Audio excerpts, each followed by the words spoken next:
and that you're comfortable with, but play it. Guys, right now, I see my first guest on the line, and I am pumped up. I'm going to play a little bit something from her, and we will be back in about 5 minutes with the great, beautiful, and talented Miss Cathy Rich. I mean, we were very, very close. He was great. I mean, he was there for me every time I needed him. He never let me down. He was everything a father should be.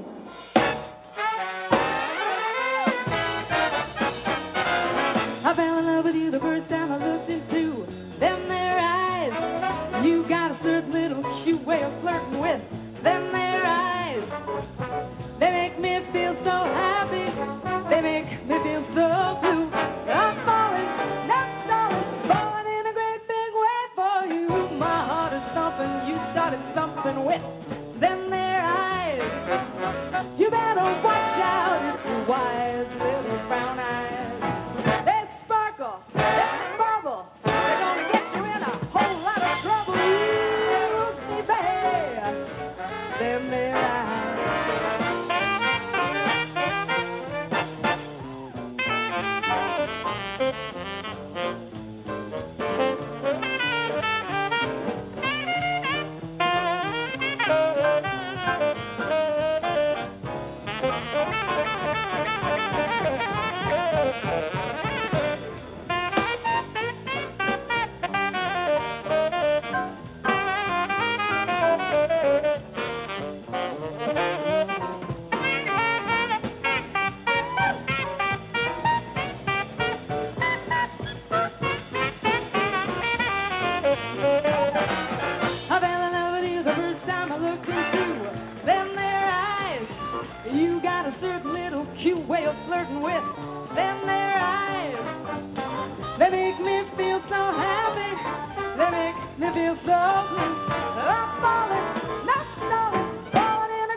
Guys, that was the great Cathy Rich. I am pumped up right now to welcome to my show the lovely and talented Miss Cathy Rich.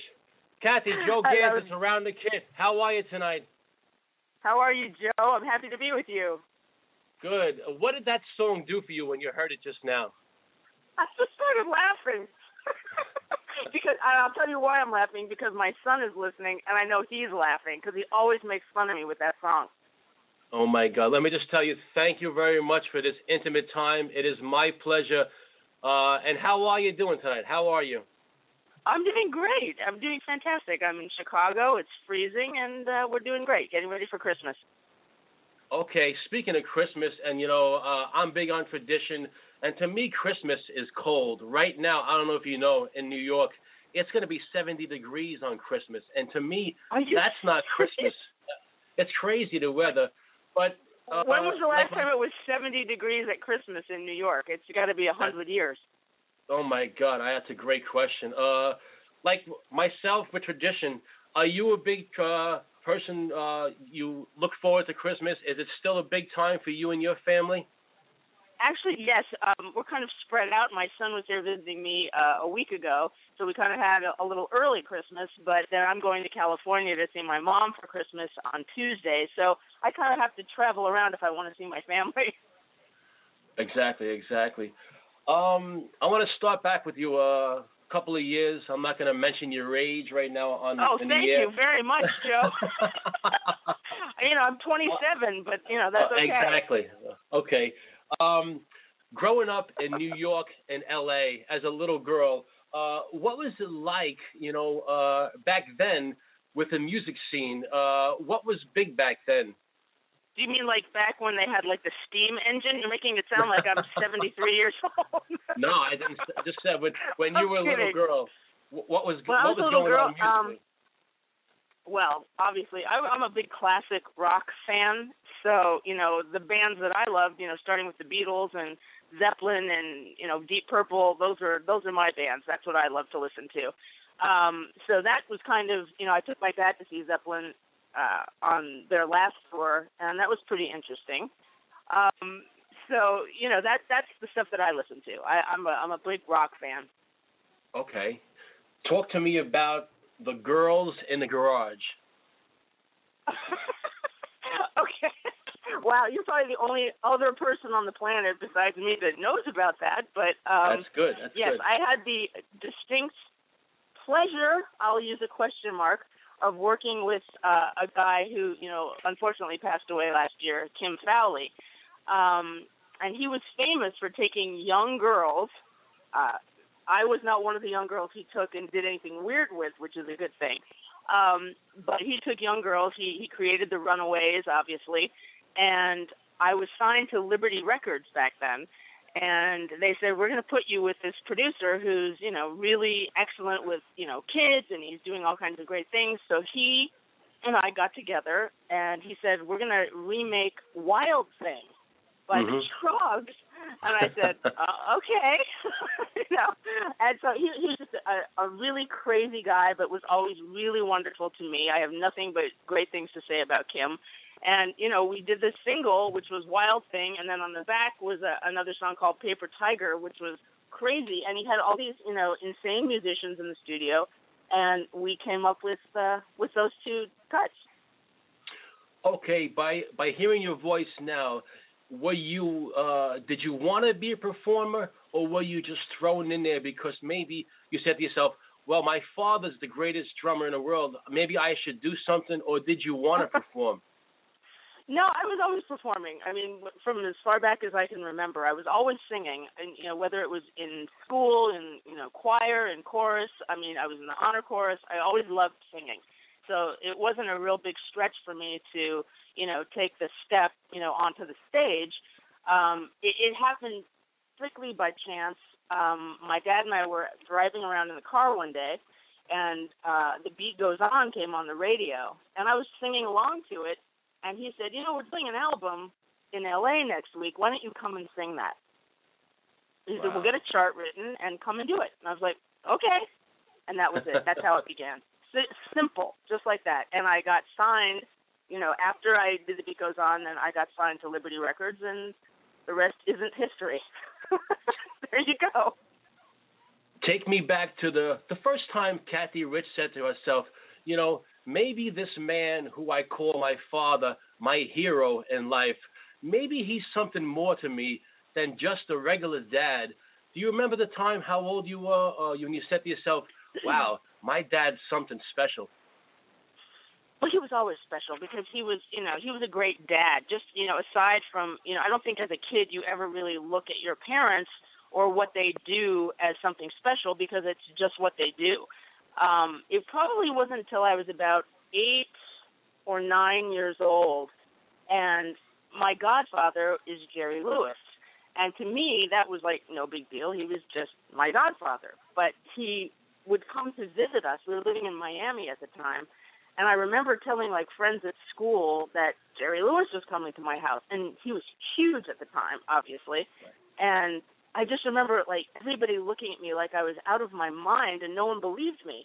And by the time I got home from school, there was a line of kids, like, down the block waiting to see Jerry Lewis. And so I thought, well, maybe my life is a little bit different than the rest. So that's when I kind of started, you know, you don't ever really think about that. But at that point, I started thinking about it. That leads me into my next question because I've seen you talk about this.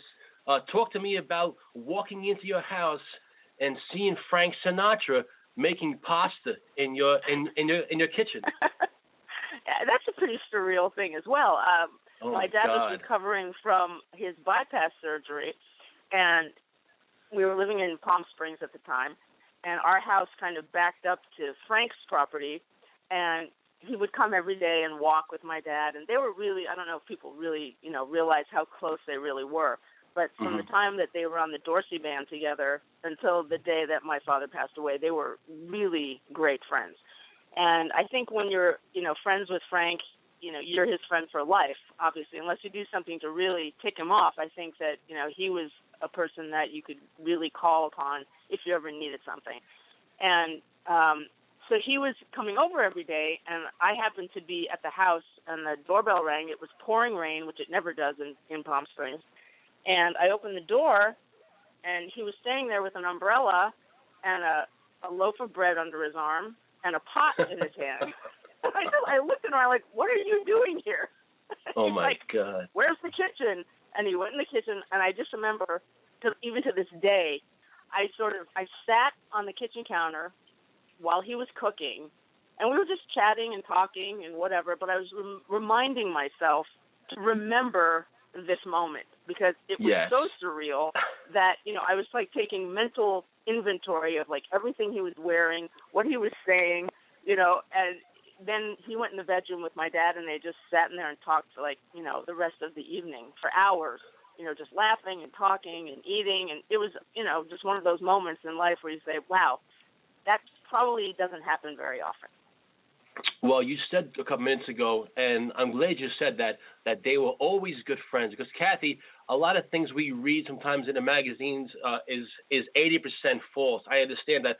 There was always talk that maybe that wasn't true with their relationship. They were good friends. They weren't. I know they were roommates early in their career, but I'm glad you set that straight, that they were always good friends. There's always a talk that maybe they weren't. Well, but I'm glad they actually, when they were on Tommy Dorsey's band together, each one, Buddy was the star of that band, and then, Frank came along thinking he was the star of that band, and they did not get along at first. When they were roommates, I believe it was pretty volatile between the two of them because, Buddy's personality, I can't imagine, when he was, 20 years old, what his personality was like. But, they definitely had issues with each other, and, they would, it would play out probably not the best way. But then as they each got older and, they left the Dorsey band, and they were, from that moment on, they were like the best of friends. So, yes, in the beginning, not so much. When you have two of those personalities, and again, guys, we're talking to the great Cathy Rich, 646-787-8027. You have these two personalities, and two of the greatest entertainers we will ever see in our life. That's not an opinion. That's fact. Frank Sinatra and your father, Buddy Rich, they were roommates. When you get two guys like that who have some strong personalities, I'm sure there's going to be some, tips and tats, but I'm sure they respected each other immensely. Absolutely. And I don't think that, I think that when you're young and you're just starting out, and that was Frank's big break was, joining the Dorsey band. And, Buddy had already been there for, I think, a year at the time. And, yeah, you're fighting for your position. And I think that, in the beginning of anything like that, as a young performer, you're going to, try to bulldoze anything that gets in your way. And I believe that that's kind of what happened with the two of them in the beginning. Absolutely. Cathy, I'm sure you've seen them, and I have a point here, so let me just get to it. All these bus tapes of your father chewing out the band. Okay, you know what? I think it's a good thing, Cathy, because when you have somebody, you're a CEO, you're a coach, you're a manager, you're the boss. You have to once in a while let everybody know, hey, listen, guys, there's no slacking off tonight. I'm Buddy Rich, and that's it. This is how it goes. So I really applaud him for that. I know we hear them and we think, wow, this guy's a jerk in that, but not me. I really think that's good, and I think sometimes the band needed that. Well, first of all, I'll start off by saying I've never heard the tapes because, I lived it, so I know how he could get. But, again, when you're the leader, and he was a leader in every sense of the word, and the band was like in their early 20s, and he was probably in his 50s or 60s. And so imagine the chaos that would ensue if you did not have a leader. And, again, he was absolutely correct in everything that he did as far as the band goes, because he was the leader. And again, he only asked for you to be what he wanted you to be for, a 90 minutes a day. And you can't give me 110% because he was, and he didn't ask any more of anyone else than he asked of himself. So, and they were screwing up or, not playing right. And again, he would say, they're not going to go away from here saying, the second trumpet player sounded bad. They're going to go out of here saying the Buddy Rich band sucked tonight. And, that was his thing, is that I'm going to give, whether he was playing in a stadium or he was playing in a club, he gave the same no matter what. And, he didn't want to hear about people's, in the band, I have a cold, or my back is hurting. Get up there and do what I do and give everybody your 110%. That's it. Absolutely.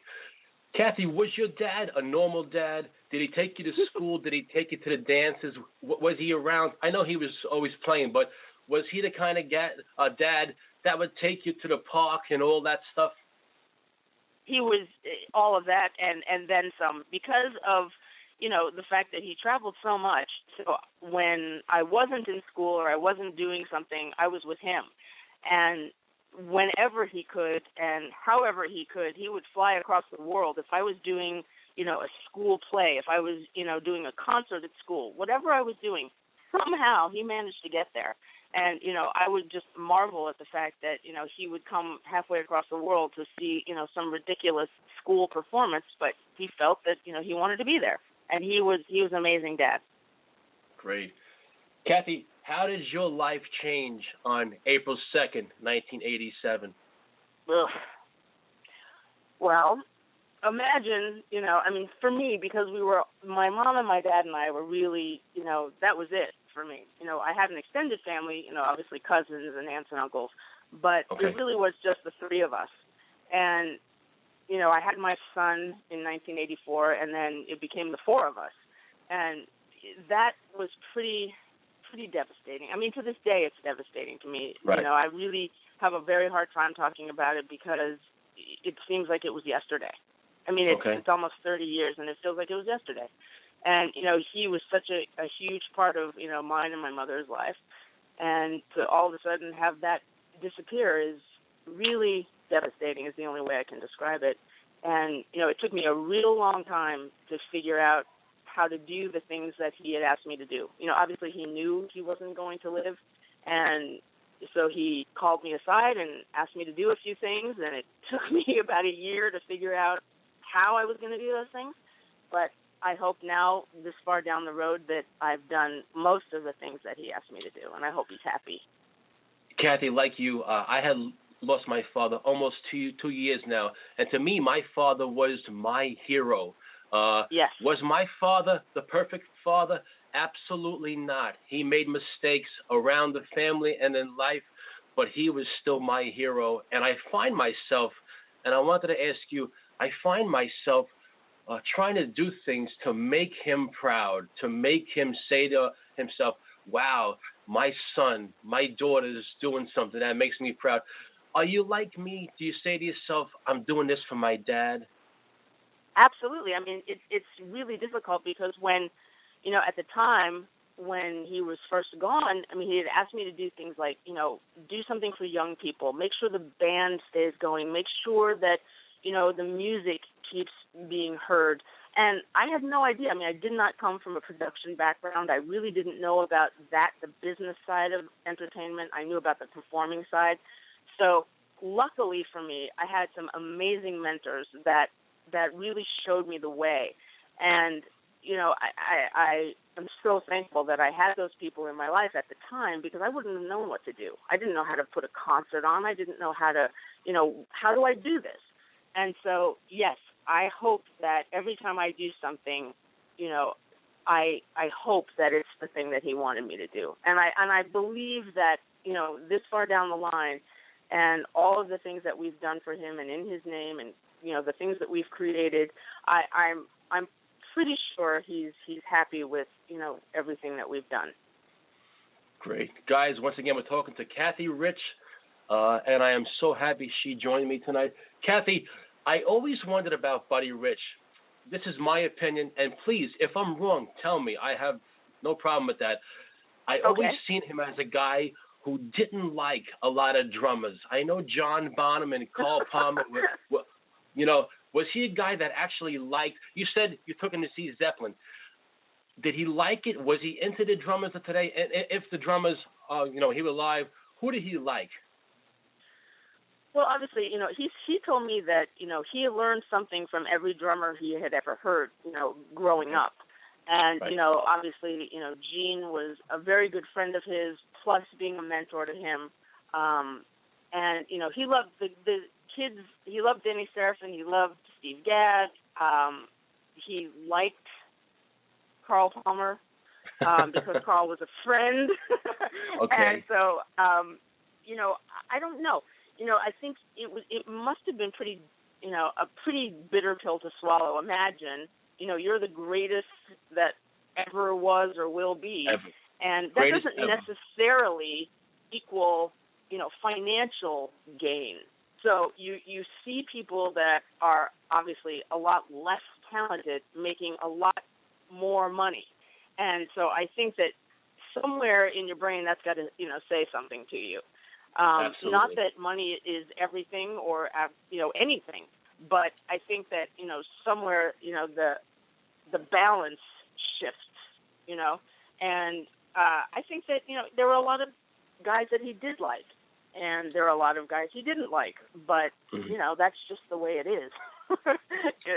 I don't know. The people that I mentioned are people that he liked. Did he like Bonham when I took him to see him?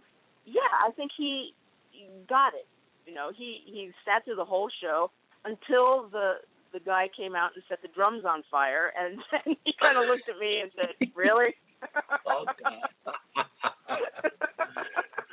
Oh, God. So other than that, yeah, I think it was okay. Cathy, I played before.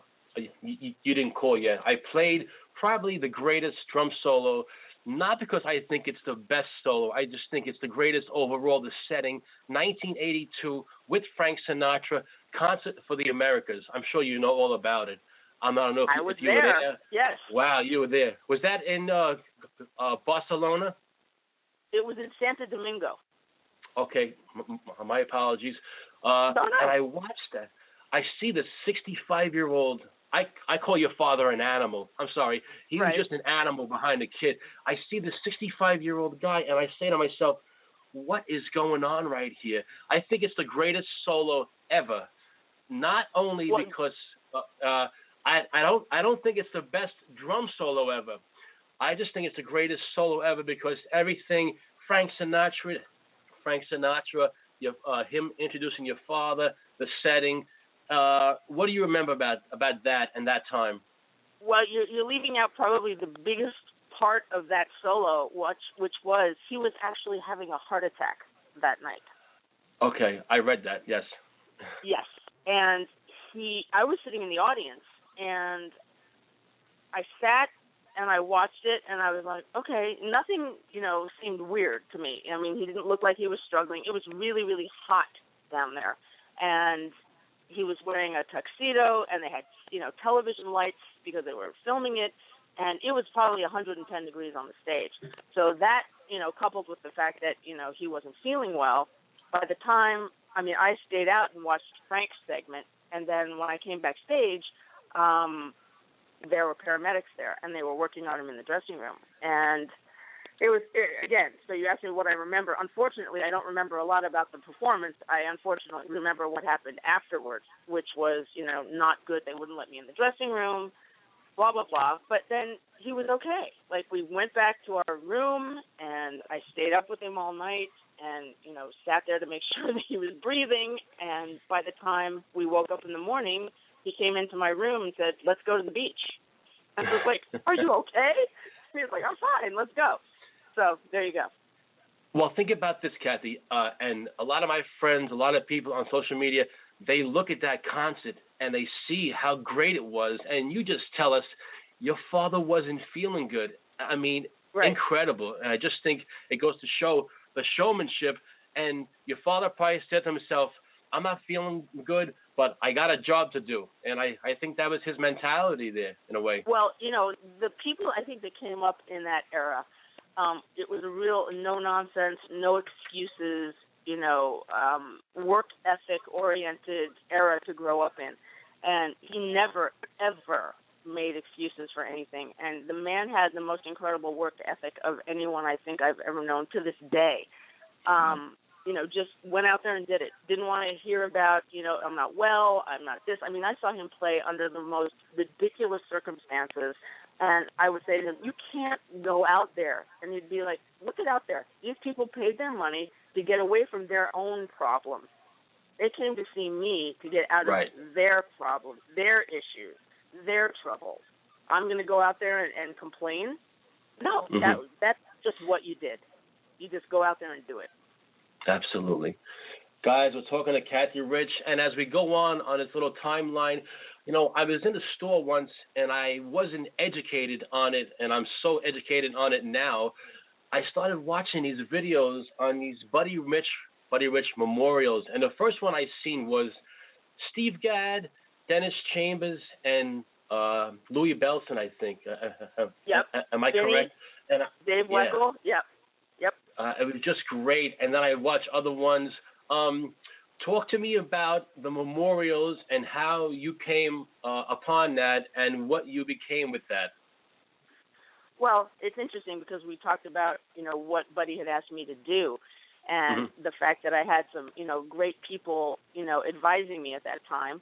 And the idea of doing something, again, my dad's thing was do something for young people, which then in turn meant, well, let's do something where, maybe a kid gets a scholarship, in Buddy's name to go to, say, Berkeley. So that's how that whole thing started. And, the first one we did that show, but we did it at Westbury Music Fair in New York and Long Island. And then we did it in L.A. and shot it. And that was the one with Dennis and Dave and Sydney and Steve and Louis. I mean, that was the most incredible show ever. God almighty. So that to this day, they call that the greatest drum show ever. And I would, beg to differ. I think it is. And I get chills watching that. Of course. It's amazing. And next year, 2017, will be Buddy's 100th birthday. And we're going to recreate that show, I think, in London. And then we're going to do a series of concerts, all over the world, which will be absolutely unbelievable. So, watch out for those in 2017. Awesome. And after these memorials, I was in a music store about 1994, and there it is, the Burning for Buddy tribute. I know there was two of them. Yeah. I mean, I just got chills, Cathy, saying that. I wish you could see me right now because the talent on these CDs is just phenomenal. Talk to me about the Burning for Buddy, and I think you and Neil Peart worked on this from Rush. Am I correct? Yes. Well, Neil I had invited. It's funny how that relationship came about. Is that when we were doing, thinking of, people that we wanted for the memorial concerts, we wanted people that you didn't see all the time. And people that maybe had never done something outside of their own band. And Neil was certainly a person whose name I didn't know. I wasn't a Rush fan. Sorry, Neil. I wasn't, well-versed in Neil's playing or, anything like that. But I kept hearing this name, Neil Peart, you'll never get him. Now, that's the only thing you have to say to me to spur me on to go after somebody and tell me I can't do it. So I had gotten his mailing address from someone and just sent him a letter. I just wrote him and I said, we're doing this and this is the cause and this is what it's for. And he wrote me back and said he'd love to do it. Wow. So that's how that relationship came about. And then we did the show in 91 at the Ritz in New York. And, he wasn't happy with how he played on that show. So a couple of years later, we became fast friends after that show and, stayed in touch with each other. And he called me a couple of years later and said, I really want the opportunity to be able to do this again, but in a controlled environment. So what do you think about, doing a record? And I said, that sounds like a great idea. So, we started putting lists together of who we wanted and, best case, less best case, who we could get, who we couldn't get. And I think the end result is pretty amazing. Now, did you have a hand in picking these drummers, or was Yes. it up to him? Oh, great. No. We, I would throw him my list. He would throw me his list, and I'd say yes to some of the people he liked. He'd say yes to some of the people I liked, and I think we came up with a really good cross section of people. Great, awesome. Yeah, Cathy, I can't tell you. 22 drummers, I think. Yeah, great. Now, you think you'll be doing anything like that in the future? I know you'll be doing the concerts, but no more CDs like that.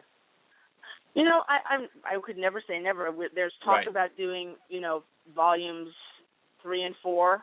Wow. I think that because there's a whole new generation of drummers since we did that one in '94, that it would be cool to do something with my son, who is an amazing drummer, was only 9 years old at the time. So, it's time for him to get on board. And, he's going to be doing the shows with us for 2017. He'll be coming out and playing. And, it's fantastic because it is a continuum. Buddy's legacy does go on even after me. My son will then do it. And then his sons will do it. And it'll just, luckily it will go on and on. Tremendous. I love it. Cathy, a couple more questions before I let you go.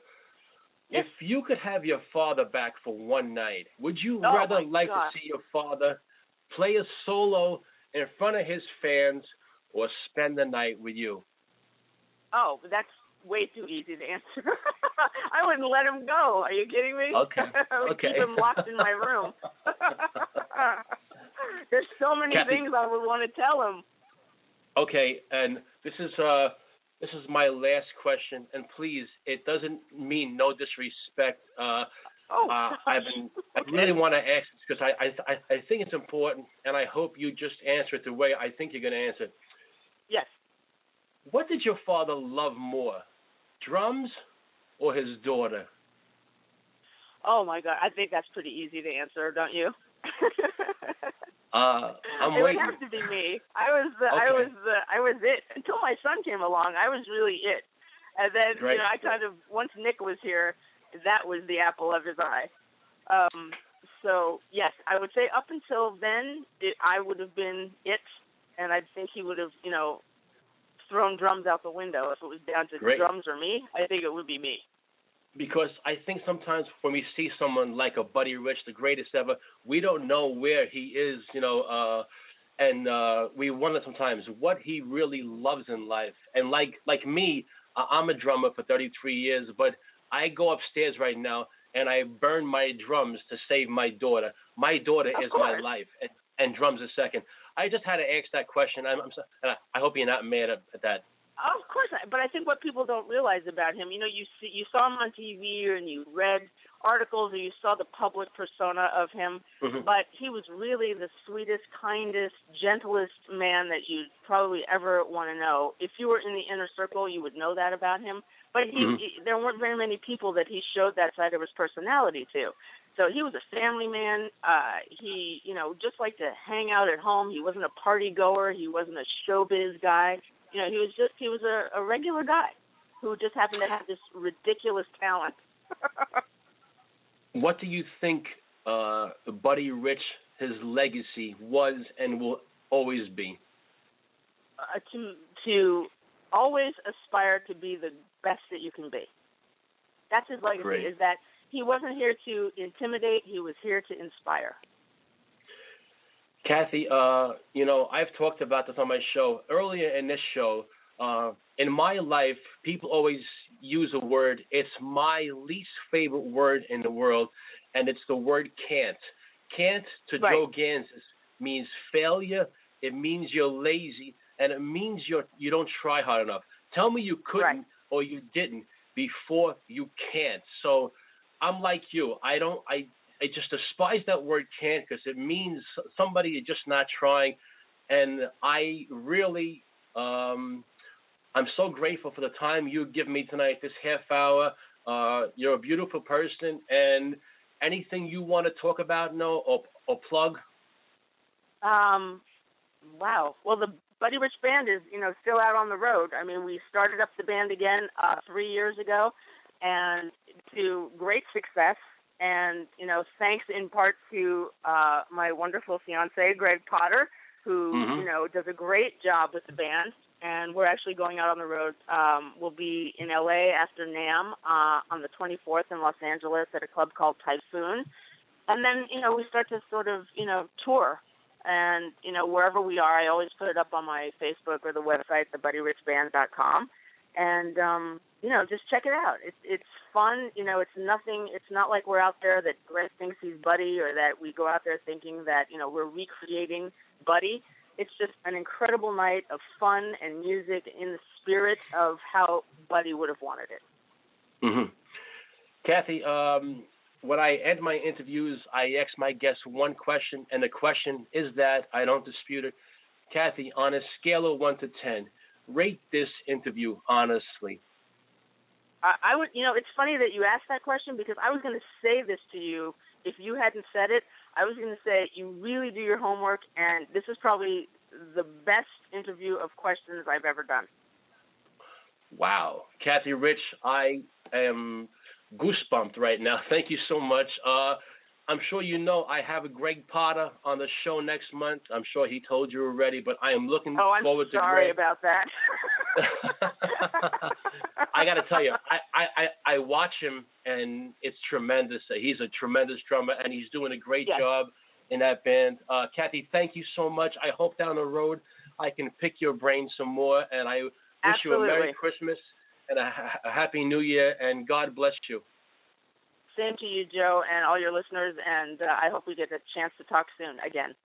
Yes, Cathy, thank you so much. I'll talk to you soon, sweetie. Bye-bye. Okay, bye-bye. Bye. Guys, that was Cathy Rich. I don't talk about it a lot. For somebody like Cathy Rich to tell me this is the best interview she's ever done, woo,